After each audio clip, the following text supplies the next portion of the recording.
আসসালামু আলাইকুম এভরিওয়ান। আজকে আমরা ডিম সম্পর্কে জানবো। ডোন্ট ওয়ারি, আমরা ডিম দিয়ে রান্না করছি না। ডিম দিয়ে আজকে আমরা কিছু ইংরেজি শিখব। যখনই আমরা ডিম শব্দটাকে শুনি তখন আমাদের মাথায় নিশ্চয়ই ব্রেকফাস্টের কথা আসে। তো আজকে ডিম দিয়ে আমরা কিছু ফ্রেজেস, ইডিয়মস অ্যান্ড কিছু ভোকাবুলারিজ শিখব। So let's start it.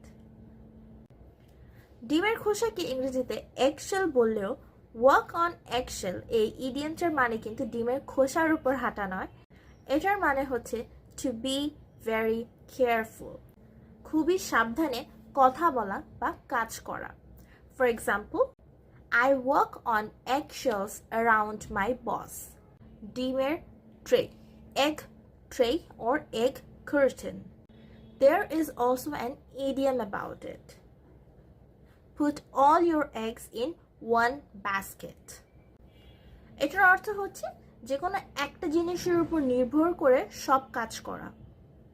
For example, don't put all your eggs in one basket. এটার বাংলা হবে একটাই ভরসায় সব ঝুঁকি নিও না। আর রটেন এগ, এটা দিয়ে একটা ইডিয়ম হয়, আ ব্যাড এগ। এর মানে হচ্ছে খুবই খারাপ একজন মানুষ। For example, he is a bad egg. Stay away from him. Egg someone on. এর অর্থ হচ্ছে ভুল কাজে কাউকে উস্কানি দেওয়া। For example, they egged him on to fight. Have egg on your face. রূপচর্চার জন্য না। এর অর্থ হচ্ছে to feel embarrassed. For example, he had egg on his face after his mistake. As sure as eggs are eggs. এর অর্থ খুবই নিশ্চিত হওয়া। For example, he will pass the exam and he was as sure as eggs are eggs. Sometimes joking, যদি আপনি কাউকে খুবই বুদ্ধিমান বলতে চান সেই ক্ষেত্রে আপনি একটা ইডিয়ম ইউজ করতে পারেন, egghead. এর অর্থ হচ্ছে খুবই বুদ্ধিমান একজন ব্যক্তি। He is an egghead. Bonus হিসেবে কিছু ভোকাবুলারিজও শিখে নেই।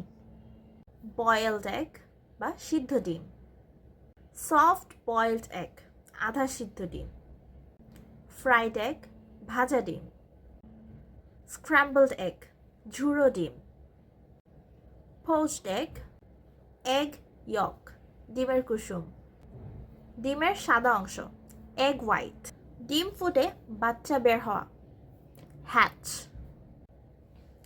That's all for today. See you again. Ta-ta!